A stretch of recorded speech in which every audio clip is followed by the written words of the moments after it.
এখানে মাতৃকালীন ছুটি পাওয়া একটা অধিকার, সাংবিধানিক এবং আইনি অধিকার।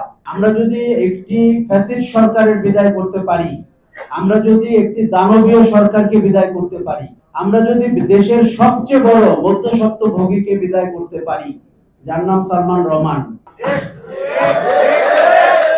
আমরা কেন আপনাদের যে মধ্যস্বত্বভোগীরা আছে, ঠিকাদাররা আছে, তাদেরকে বিদায় করতে পারবো না? এবং মনে শক্তি রাখেন, বুকে সাহস রাখেন।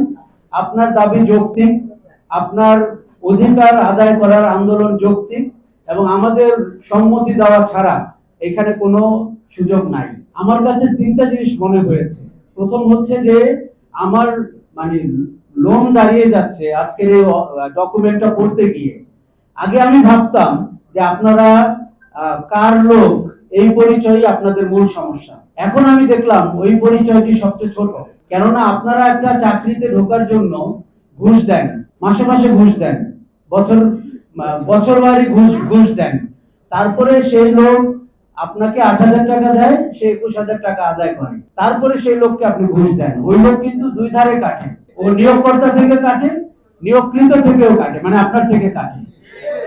তারপরে আবার সে টাকা ব্যাংকে খাটায়, কারণ সে আপনারে 6 মাস বেতন দেয় না, হয়তো সে বেতন তুলে এই টাকা সে খাটায়। তারপরে সে আরো অনেক ধরনের অনিয়ম করে। এখানে মাতৃকালীন ছুটি পাওয়া একটা অধিকার, সাংবিধানিক এবং আইনি অধিকার। একজন শ্রমিক, তারও কিন্তু মাতৃকালীন ছুটি পাওয়া অধিকার।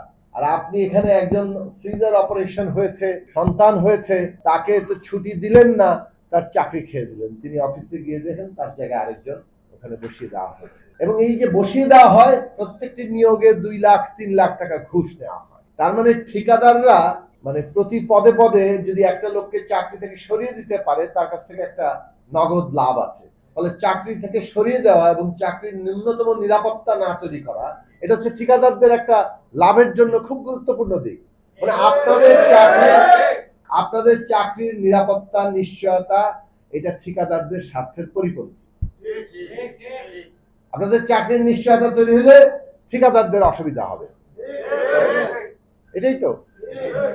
এইখানে সরকার বলছে আমরা এদের জন্য বেতন দিয়েছি, তো বেতন ঠিক করেছে, ব্যাংকের মাধ্যমে বেতন দিচ্ছে, কিন্তু ঠিকাদার আপনাকে সেই বেতন ব্যাংকের মাধ্যমে নিতে দিচ্ছে না, আপনার কাছ থেকে আগাম চেক নিয়ে নিচ্ছে এবং সেই টাকা উঠিয়ে আপনার যা বেতন তার থেকে তারা পুরোটা উঠায় এবং মন গড়া বেতন দেয়।